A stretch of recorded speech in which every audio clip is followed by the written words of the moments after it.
Learning page চ্যানেলে তোমাদের সবাইকে জানাই স্বাগত। আজ আমি তোমাদের ষষ্ঠ শ্রেণীর বাংলা সাহিত্য মেলা বইয়ের শঙ্কর সেনাপতি শ্যামল গঙ্গোপাধ্যায় লেখা গল্পটি সারসংক্ষেপ বলবো। তোমাদের আমি লাইন সহকারে বলতে পারতাম, কিন্তু লাইন ধরে ধরে তোমাদের যদি বলি তাহলে ভিডিওটা তোমাদের অনেকটা বড় হবে, তাই তোমাদের আমি একটা ছোট্ট সংক্ষেপে বলে দেব। চলো শুরু করা যাক। গল্পটিতে আকন্দবাড়ি স্কুলের পঞ্চম শ্রেণীর প্রকৃত বিজ্ঞানের ক্লাসের একটি ঘটনা তুলে ধরা হয়েছে এই শঙ্কর সেনাপতিতে। ক্লাসের ফেটুয়ারি, সাইবাড়ি, ঘোলপুকুর আর আকন্দবাড়ি জনা 30-এ ছাত্র বসে। শিক্ষক বিভীষণ দাস ইমু পাখির কথা বলেছেন। স্কুল বাড়ির জানলা দিয়ে বাইরে তাকিয়ে একটি ছেলে আনমনা হয়ে পড়ছিল। সে দেখছিল নারকেল গাছের মাথার ওপর দিয়ে ডানা মেলে শঙ্খচিল ভাসছে। একদিন রাতে স্বপ্নের মাঝেও সেও এমন ভেসে ওঠে, মানে যা সে দিনের বেলা দেখে, মানে ভাবে সেটা সে রাত্রিবেলাও তার স্বপ্নে ভেসে ওঠে। ডানার বদলে দু হাতে বাতাস কেটে সে চলে অনেক ওই শঙ্খচিলের মতন। বিভীষণ দাসের চিৎকার তার চমৎকার লাগে। মাস্টারমশাই রেগে প্রশ্ন করলেন, কোন দিকে চোখ ছিল? কি দেখছিলে এতক্ষণ? আমি কি পড়ছি বলবো তো? এই প্রশ্নের জবাবে শঙ্কর বলল, ইমু পাখির কথা। দেখছিল কি ইমু পাখি?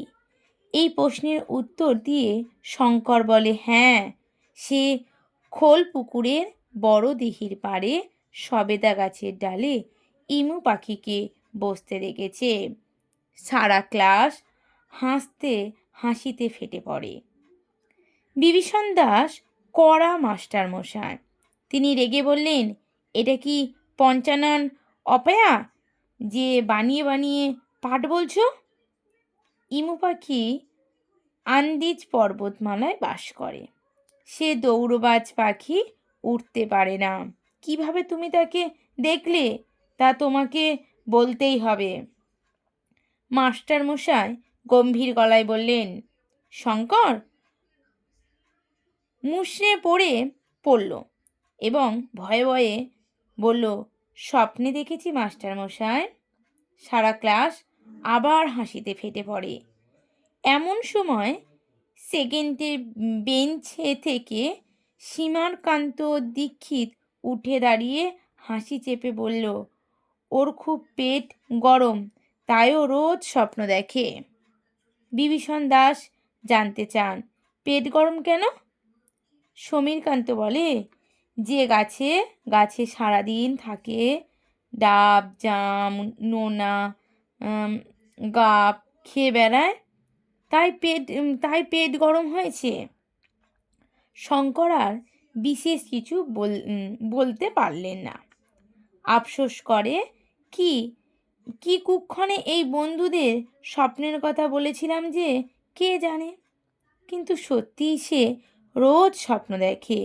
সেসব স্বপ্নে যে পাখি হয়ে ওঠে, আবার স্বপ্নের ভিতরে সে ধপ করে খাট থেকেও পড়ে যায়, তার থেকে কেমন গুলিয়ে যায়।